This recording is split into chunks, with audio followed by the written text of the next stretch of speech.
Simone and Contessa are tired. They are tired and they realize that they actually don't need their husbands. They want their husbands. I'm sure they love their husbands, but financially, they don't need their husbands and they are tired. So let's be clear, Simone and Contessa are the breadwinners in their house. And you know how I know that they're the breadwinners in their house? Because Toya is the breadwinner in her house. Toya makes more money than Eugene. Both of them have said this on Carlos King's interview. I think it was a year or two ago. Both of them have said that that Toya makes more money, obviously because of the show. Now I don't know how much, but I'm a guessing like a mil plus at this point. This is season 12, okay? Um, Candy before she left Real Housewives was making 2 point something million. Portia before she came back when she was back to my not Simon and she left, she was making like 2 point something million in the last season or like around about that point. Now, Married to Medicine doesn't have as big as budget as Real Housewives of Atlanta, but it's still a prime show on Bravo. She at this point, 12 over a decade in, they are making a good meal or something. The OGs as well, because remember Toya and Simone are OGs. Okay, ER doctors. Now I googled it, but obviously I'm not sure the right amount. They make a good healthy six-figure salary. Okay, like he's an ER doctor. They make like a good half a mil, depending on their experience and whatnot. They can make like half a mil, which is still a great salary. But obviously, in comparison to being on a show, like reality show like Real Housewives, or Married to Medicine, they're not making as much as their wives. So people like Contessa, people like Simone are making the salary as a doctor, which is a good number, a good salary, plus probably making even more by being on Married to Medicine. So they are the breadwinners. Unlike Toya, someone like Toya, Toya does not pay the mortgage.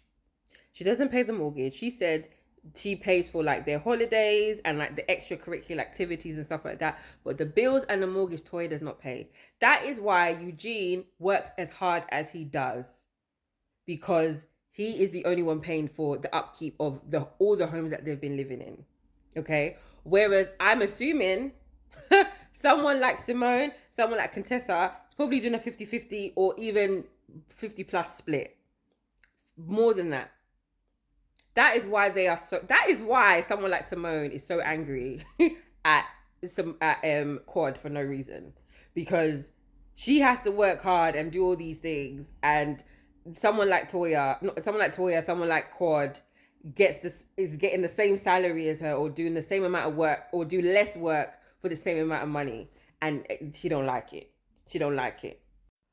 I feel like as a society, there's a lot of women who are very accomplished in their career. So someone like Simone, someone like Contessa, very accomplished. You don't get to the levels that they get in their career and not be driven, not be disciplined, not be ambitious. Okay, you can just tell that that is the type of women they are, and they've been like that for a long time. Okay, so when they got with their husbands, when they got with Cecil and Thing, obviously splitting and you sharing the load, financial load, and the effort and X, Y, and Z to raise the children, or blah blah blah, was more, it made sense. It made sense because they weren't housewives. So their husbands got away with not doing as much because their wives, I've got it, I can do it, I can pay for that, I can do that.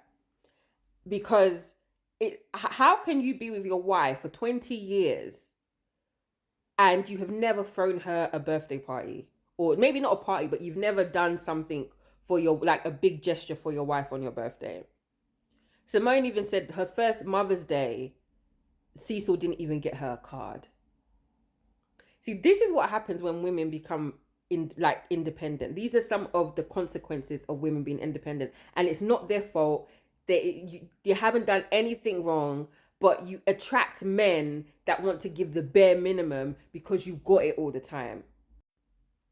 I honestly believe if Simone or Contessa left their husbands and you know, living by themselves, being single women, their lifestyle wouldn't change much. They will still be able to do everything financially that they were doing prior to their husbands not being in the house anymore. Maybe Contessa, because she's got younger children, she might need it. But even then, she can afford a nanny. She can afford help. When she paying Donnell Jones' mum on her first season, Donnell Jones' mum was like their nanny. She can afford a nanny. Contessa's got money. Contessa's on the show. She might not be getting as much as like Toya and the others because she's not an OG and she left for a couple of seasons, but she's still getting a good coin. And she is, I think she's like three different types of certifications as a doctor, because I remember she was doing like she wanted to get certified under three things. Please correct me if I'm wrong.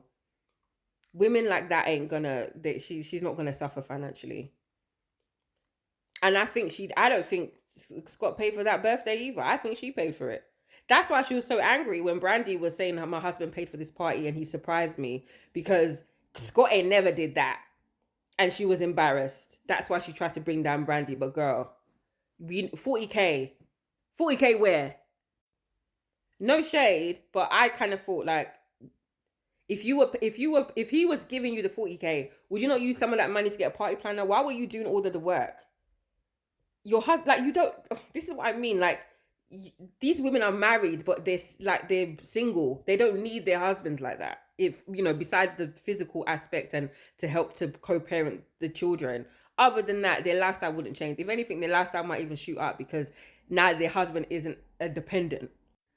And when it comes to, you know, Simone paying, you know, having been stressed about paying for the children's college tuition, I don't think there's anything wrong with paying for the college tuition. I understand that. I understand what the son was saying in terms of, you know, you've got it. You know, it's not like when you were younger, your parents didn't have money to send you to uni, that you had to do this, you have to do that. You've got the money.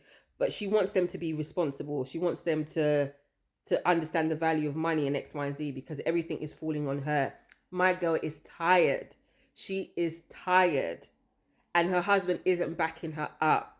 It was so frustrating watching this episode because I understand where they're coming from. Like, I can see it. They are tired and everything is falling on them.